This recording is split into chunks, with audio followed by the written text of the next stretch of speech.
Hello, good afternoon, good evening, and good morning to everyone who is joining today's live Q&A conversation with Dr. Maria Van Kerkhove on COVID-19. We've shared some updates recently on the newest COVID-19 variant circulating around the world. So Maria is dedicating time today to answer some of your questions on what you need to know and what you can do to protect yourself and your loved ones. If you're watching us on X, please use the hashtag AskWHO to send us your questions. If you're watching us on other platforms, you can use the comment section as usual, and I will pass your questions or comments to Maria. Thank you, and good afternoon, Maria. Hi, Alex. Thank you for your time today. Maybe we can start this conversation in clarifying and explaining why we still think we should and why we feel the need to talk about COVID-19, as it's been already quite a few months since the global emergency over COVID-19 outbreak was declared over, and I think that was the last time we had this live conversation. Yeah, it's been a few months since we've had a chat about this. So, the first thing to mention is that COVID hasn't gone away. So while the Director General did declare the public health emergency of COVID over, he also said that the threat was not gone. And I think what's important for the public to understand is that this virus is still circulating, and it's circulating in every country. The challenge that we have right now as an organization is that surveillance has declined a lot around the world. So it's very difficult for us to say as an organization how much of this virus is circulating. But for the general public, we need you to understand that the virus is still circulating in all countries, and it's still posing a threat, because this virus can cause infection and reinfection, but what we want to prevent are hospitalizations and deaths, and we can do that.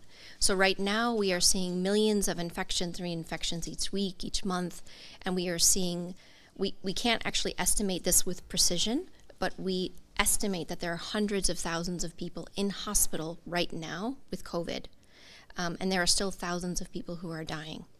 And what we want to do is manage COVID better in the context of everything else that is circulating, because we have the tools to do so. We can use vaccines that could prevent severe disease. We can use therapeutics that could prevent severe disease and death. And so we just feel like there's a lot more to do. So COVID is still around. The threat is not gone, but we are in a much better situation than we were in compared to a year ago or even 2 years ago. Thank you, Maria. Sorry, we have currently some technical challenges, so I'll grab a mic for a second, so that our audience is not waiting. Okay. I think as well what we can address is that still quite a good number of people is following closely our updates on variants. Mm-hmm. And during COVID, I think many people became experts in understanding different variants and their names or their codes. Mm-hmm. So maybe you can actually clarify to people what is the key information that they should know when it comes to COVID-19 or in general virus variants. Sure. So COVID-19, as you all know, is caused by this virus called SARS-CoV-2, and there are many variants that are in circulation. Since the end of 2021, we've had Omicron, which was a variant of concern that emerged and started circulating around the world. And since then, we have had many sublineages of Omicron that have been circulating since then, more than 1,000 of them. And the virus is, like I said before, in every country. And so we have a system in place that looks at detection of cases, tracking of the variants, and assessing each of those variants that are detected with our Technical Advisory Group for Virus Evolution, which basically looks at, because the virus is evolving, we will expect to see more variants, but we don't know how important each one of those are in terms of, are they more or less severe? Will they have more or less of an impact? And so our TAG-VE is assessing transmissibility, severity, and if our interventions still work, the diagnostics, the therapeutics, and the vaccines. And so what we need in place at a global level is strong surveillance around the world to track these variants. But I think what is really important from a general public point of view is that the virus is the virus. You know, there are variants. There's no one dominant variant worldwide. I give you something to compare to. When influenza is circulating, you don't necessarily know what subtype is circulating. You just know flu is around. And we need to think of COVID like that. COVID is around. COVID poses a threat, particularly to those who are most at risk. But it's important that the general public understand that WHO and our partners are tracking each of these variants so that we can look at them individually and then make sure if there is a variant that is different, if there is a variant that is behaving differently or is more severe, we can alter our interventions to make sure that you keep safe. But I have to say, we're in a situation right now where surveillance is declining, testing is declining, the amount of sequencing available worldwide has declined, and not only that, it takes longer for those countries who are doing sequencing to provide those sequences to publicly available platforms. So our ability as an organization to do these assessments is taking longer, and it's becoming less and less robust. And that's of concern for us because the more the virus circulates, the more it evolves. Thank you so much, Maria. We have actually a few follow-up questions on virus sequencing, and one question is from someone watching us on X asking why there is no enough sequencing anymore. Well, I mean, I think to be fair, there is a lot of sequencing that is actually happening around the world, and in the last 3.5 years, the capacity in all countries to do sequencing has expanded massively. But what we're not looking for more and more and more sequencing. We're looking for good geographic representation around the world. We can't have all of the sequences come from just high-income countries. We need to better understand what is circulating in terms of SARS-CoV-2 around the world. And so it's about intelligent sequencing. It's about good geographic representation. It's about making sure that we understand and rapid sharing of those sequences so that we can make those risk assessments. We get a question all the time is how much is enough? And that's a very difficult question to answer. But right now, we don't really have enough to be able to track this virus the way we would like to. Thank you so much. There is another question as well asking about the latest variant, if you can say or explain how serious it is, and can you also clarify more to our viewers that we need to take COVID-19 seriously. So which variant are you talking about, or which variant? Is there a specific one? And the reason I ask is because there are many variants that are in circulation. It's not specified in the question, Okay. but I believe that the viewers are referring to the latest one that you were providing update in last days. Okay, so recently we have classified EG.5 as a variant of interest. And right now, that variant, it's a sublineage of Omicron. It represents about 25 to 30% of the sequences available worldwide. This is a variant that has a growth advantage, which means that it transmits efficiently between individuals. We see some immune escape, which means people can be infected or reinfected with this variant. We do not see a change in severity with EG.5, which means that we don't see more or less severe disease for people who are infected with this. That's one of the variants that I'm sure viewers are interested in. There's another variant that is receiving a lot of attention right now, which is BA.2.86, which is a variant that we have recently classified as a variant under monitoring. Right now, I have the latest data in front of me, but this will change because we are learning information every day. But right now, there are very few cases of BA.2.86, and I have to check my notes. Right now, there's about 25 cases of BA.2.86 worldwide, and they've been detected in Denmark, Sweden, Portugal, Israel, UK, US, Canada, and South Africa. Again, 25 out of millions of infections that are happening. We do have some indication of additional countries that have detected this variant in wastewater samples, but we need to verify some of those results before I even say them here. And what we know about this variant is very limited. Because there's so few cases. So we don't know about its growth advantage. We don't know how transmissible it is, but we designate it as a variant under monitoring because it has many, many mutations, particularly in the spike protein. And so we designate it as a variant under monitoring so that we raise attention to this. But I think your viewer makes a good point about the variants and which one and which ones are there. You're going to hear us talk about lots of different variants. I think what's important as the individual out there to know is that the virus is still circulating, there will be many different variants, and what it is that's important for you to keep yourself safe. Thank you so much, Maria. I will try to speak a little bit louder because I'm getting some signals that my mic is not loud enough. Do you want mine? I hope this works. Can you hear me well? I hope so. Okay.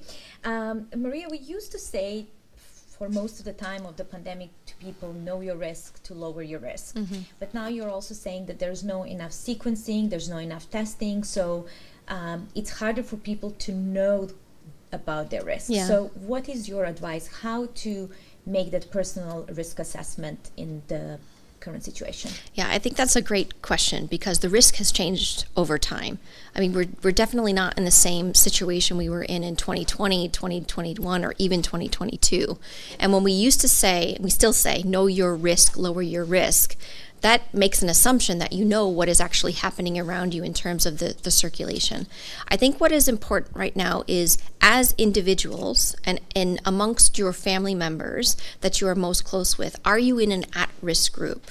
And at risk is if you're over 60, if you're immunocompromised, if you have underlying conditions. If you are in an at-risk group for severe disease and death, we want you to take more precautions to make sure that if you do get infected, that you have access to antivirals that can prevent you from developing severe disease. We want to make sure that you are boosted, that you have an additional dose of vaccine so that you're protected against severe disease. We want to make sure if you're around others or in crowded settings that you're wearing a mask to protect infection and transmission to other individuals. And so knowing what your risk is really depends on your situation. But certainly the risk globally has changed because population level immunity has changed from vaccination and or infection. But it's really about living your life and taking certain precautions every day about preventing you from getting infected, but also passing that virus, SARS-CoV-2, to someone that you love who may be in an at-risk group. Thank you so much, Maria. I have another question, and you mentioned vaccination. So here is a question from Veronica Douglas. Will it be necessary for persons to have booster vaccine to be safe with the continuous mutation of COVID-19? So we know that vaccines play a really critical role in COVID-19. And they will continue to play a critical role. So we have recommendations from SAGE that we have issued looking specifically at the most at-risk groups and making sure those who are most at risk receive an additional dose. It depends on the vaccine schedule that you had, the type of vaccine that you had, but our recommendations is getting a booster or an additional dose within 6 to 12 months, depending on your risk category. And that will remain important.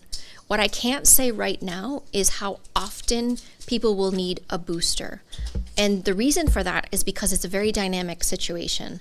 I know it's not really a satisfactory answer of saying yes every year, yes, get an annual dose. We may get to that point, but right now we don't have enough information to say for certain which groups need to get it every single time. So SAGE, which is our advisory group that looks at all of the available data on vaccine effectiveness, is meeting again in a few weeks' time to look at our current recommendations, and those recommendations are online, to see if any changes may be needed.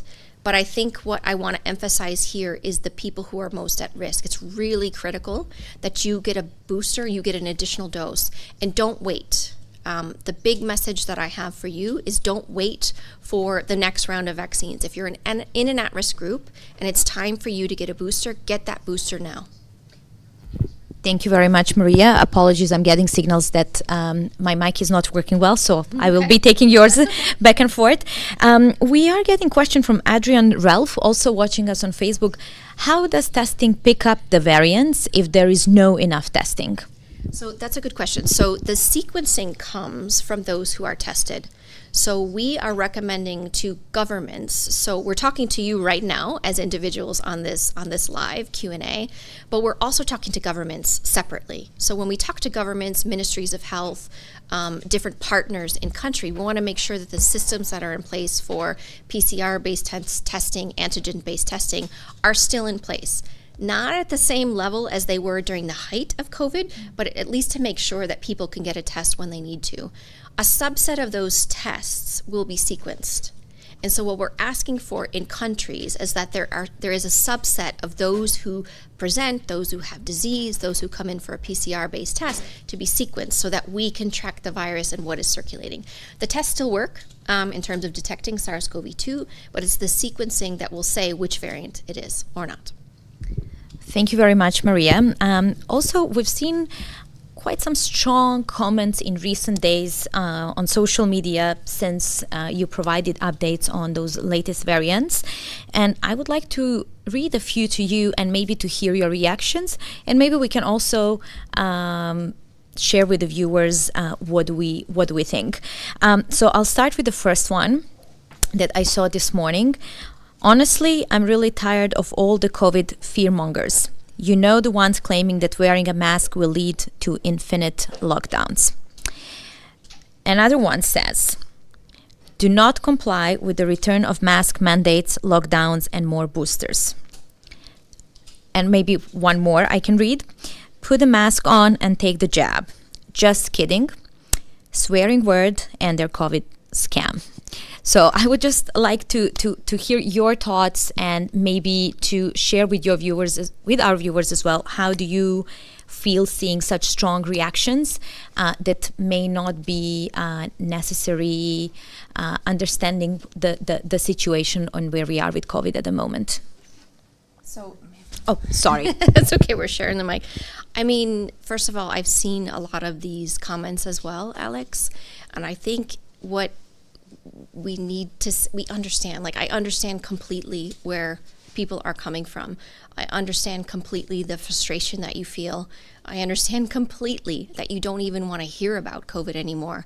I think I don't want to talk about COVID anymore, and I know many of us don't want to talk about COVID anymore, but I think we have to, as an organization, we have a responsibility to make sure that you as individuals, and we're talking to you as individuals, know what it is to keep yourself safe and also to keep your most precious person who's in your life safe. You know what to do. I mean, I think I also want to reiterate that while you may be frustrated of talking about COVID and thinking about COVID, you also lived through this and you made it through it. And you are strong and you are resilient. You know what to do. You know that there are things that you could do every single day to keep yourself safe as you live your lives. So whether it's getting a booster, getting an additional dose, whether it's about wearing a mask when you're in crowded places, and I have to mention masks. I know people don't want to mention masks. I'm not saying mask mandate. I'm saying take a precautionary measure and put on a mask, especially if you're in a vulnerable group when you're around other individuals. It's about distancing where you can, which is very difficult in many different situations. But there's a lot of things that you can do. We used to say, not just know your risk, lower your risk, but you have a part to play. And that still is really important. But I also want to say, we know it's hard. We know it's hard that you're dealing with COVID and everything else in your lives. Like as the world has opened up, there are so many other problems that you're dealing with on a daily basis. We just don't want to forget about COVID. We don't want you to think only COVID. And as an organization, again, we're talking to you here today, and we're still talking to governments about what they need to do to make sure that you can keep yourself safe. I can say, get a test if you're feeling unwell. Stay home if you're feeling unwell. But we also have to make sure that governments provide you with the support to do so. So we're working very hard with them to make sure that tests are available and affordable, that vaccines are available and affordable and free, hopefully, for those who are most at risk in many countries. But we still have an access problem. To date, as we sit here right now, about 30% of the world has still not received a single dose of vaccine. So there's a lot that we need to do as an organization working with governments. But as individuals, we get it. We know you don't want to hear about COVID. We know you don't want to talk about it. But I think it's important that you know what the risk is in its circulation, that it's still out there, but that you can do a lot to keep yourself safe while you live your life. Thank you, Maria. And I think it's important as well to stress that these conversations we are having and updates we are providing is coming from that place to make sure people are informed on how to protect themselves and not to bring in more fear or any mandatory measures. Yeah. Right. I think it's about informing people, empowering people. The way that I think about it is that one of the tools is information, and information is power. Knowing what it is that is circulating around you is one thing, but what else can you do? So again, we used to talk about this backpack. I used to think about my son carrying his backpack to school and all of the tools that you would need, the testing, the masks, the hand gel. Remember, SARS-CoV-2 is not the only pathogen that's circulating. The world has opened up. There are a lot of gastrointestinal infections. There are a lot of respiratory infections.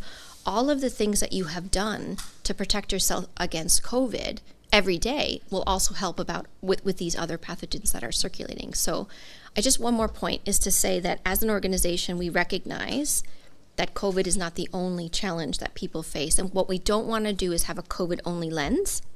So we don't want to protect people from COVID, but put them at risk for measles or put them at risk for influenza. So it's in the context of everything else. You know, the types of approaches that you have are back to those fundamentals. Like, what can we do?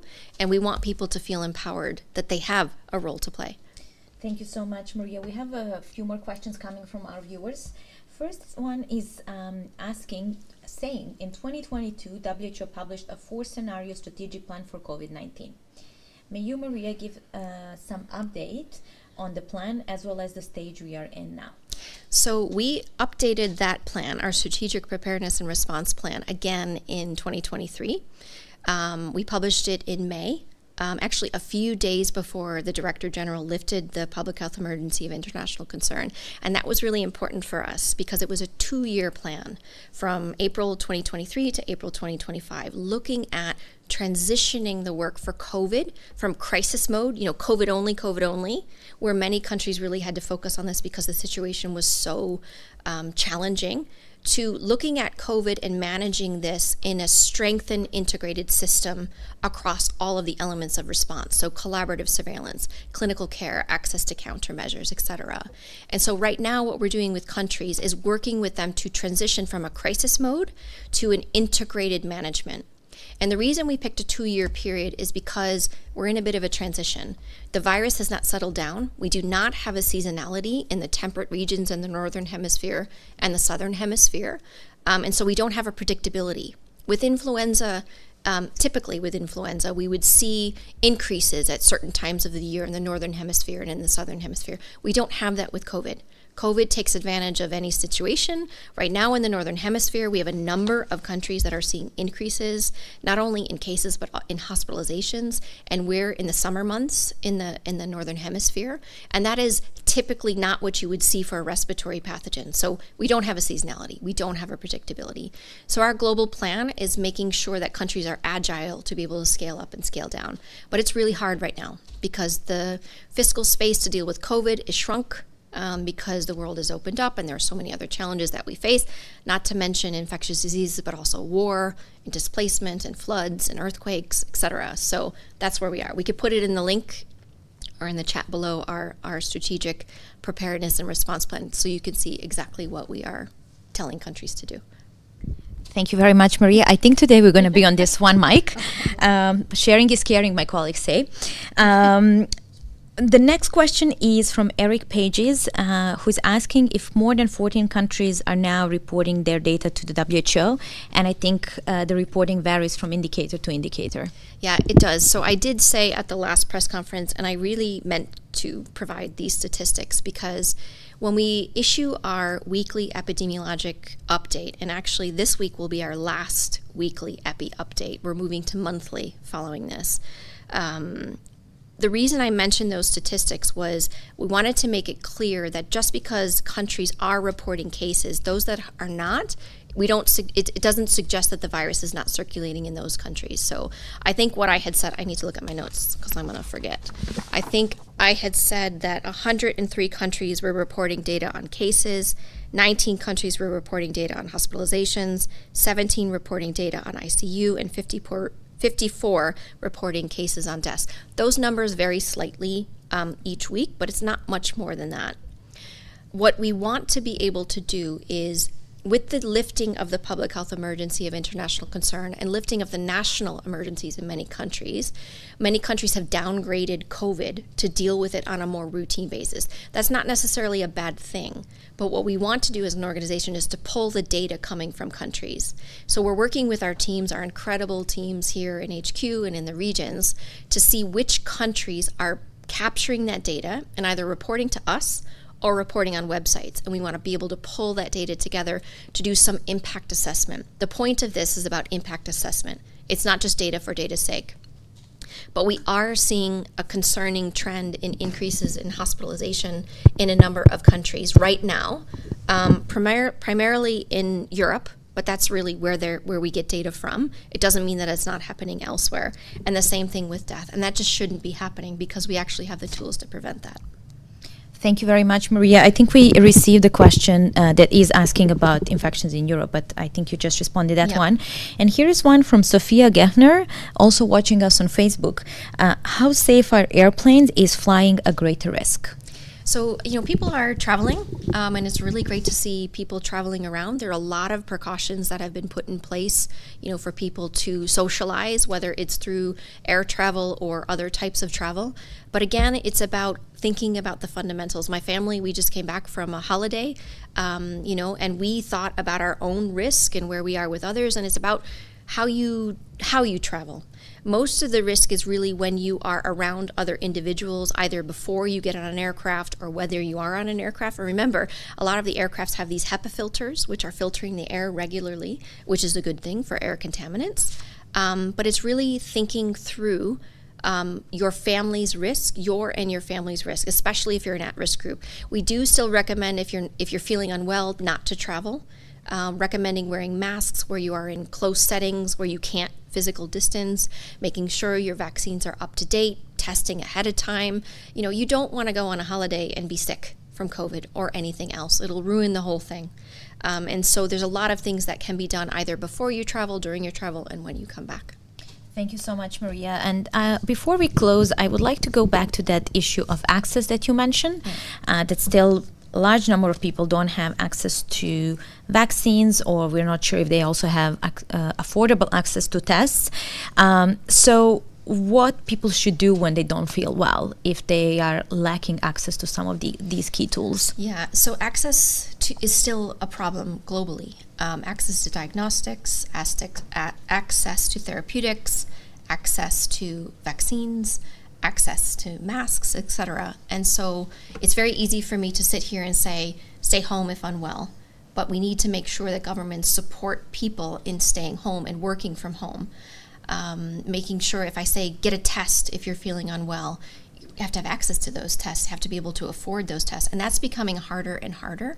And again, this is why we're working with governments to make sure that these tests are reliable, they're affordable, they're accessible. And the same things with vaccines. So in many places, vaccines are recommended for those who are most at risk. And in many countries, those are made freely available to those who are most at risk. Maybe not for those who are not in those at-risk categories. It does depend. It's very difficult for me to say globally all of this, what can be done for everyone everywhere. But I think it's about, we still want to prevent infections. It's not about stopping all infections, stopping all transmission. We can't do that now. But it's about making sure we don't infect people who are most at risk. We will continue to work on access issues, on making sure we reach the most vulnerable populations, the most at-risk populations in every country, with vaccines, with antivirals. There's just a lot more work to do. We as an organization have not forgotten about COVID, especially in the context of everything else as the world has opened up, and we want you to understand that that's not something that we have forgotten to do, but we need to be real, that there's a lot more work to do on access issues. Thank you so much. Maybe I'll take one more question that just came in from Giuseppe De Listis. Do we expect more cases with these new variants as we are approaching colder weather in the northern hemisphere? So we would typically expect to see increases in cases as people congregate, as people come together. These pathogens that transmit through the air, they take advantage of any situation they can, and where there's poor ventilation, they will spread more efficiently. So we will see more increases in cases as people come together. But with COVID, we've seen COVID take advantage of any type of situation. We're seeing increases in the summer right now here in the northern hemisphere. We saw that happen in the southern hemisphere in their summer as well. So we expect more cases to be detected. It's really difficult right now for me to give an indication of what's happening globally because we just don't have the surveillance in place to be able to articulate how much of this virus is circulating. But it is important to know that the virus is still around. COVID has not gone away. But again, there's so much that you can do, continue to do. Again, we understand your frustration. We know you don't want to talk about COVID. We get it. But you have a lot of information, hopefully, from us and from other sources, reliable sources, to know what to do to keep yourself safe. Thank you very much, Maria, for your time. And I thank to all our viewers for their questions. Maybe I would like us to close, to summarize, as there's a lot of information and debate about the latest variants, what are the policies that governments should consider or not consider. So can you summarize what is the key message that you think that people and viewers should know at this stage of the COVID-19 outbreak? I think the key message for me is that the threat hasn't gone away. It's different. It's much less than it was a couple of years ago, but SARS-CoV-2 is here to stay. And that we as an organization what we're trying to do is to provide the right information, accurate information for you to take action to keep you and your loved ones safe, to know what to do and how to do that. At the same time, we're working with governments to make sure that you are enabled, that you have the power to actually take those actions and keep your loved ones safe. I think we want to ensure that we continue to articulate that we don't have all the answers, that we're still learning about this virus. We're still pushing all of our partners to learn more from a scientific and a technical point of view, but the virus is evolving, it's changing, the threat continues, but there's a lot that we can do. Get boosted, especially if you are in an at-risk group. Don't wait. Get boosted when it's your time to get boosted. We will update recommendations on vaccines as we go forward, but take precautions. Take precaution now, right now, so that you're not in a situation where you're infected and you have to seek that care. We want to prevent that from happening. But there are also a lot of tools that are out there that can help you in terms of therapeutics to make sure that you don't develop severe disease. Thank you so much, Maria. Thank you for your time. We are also grateful to our viewers for their interest to listen to us today, to also follow our advice, not only today and in recent months, but in past years and going forward. And as Maria said, we all have a role to play, so please take your part, and until next time, stay safe.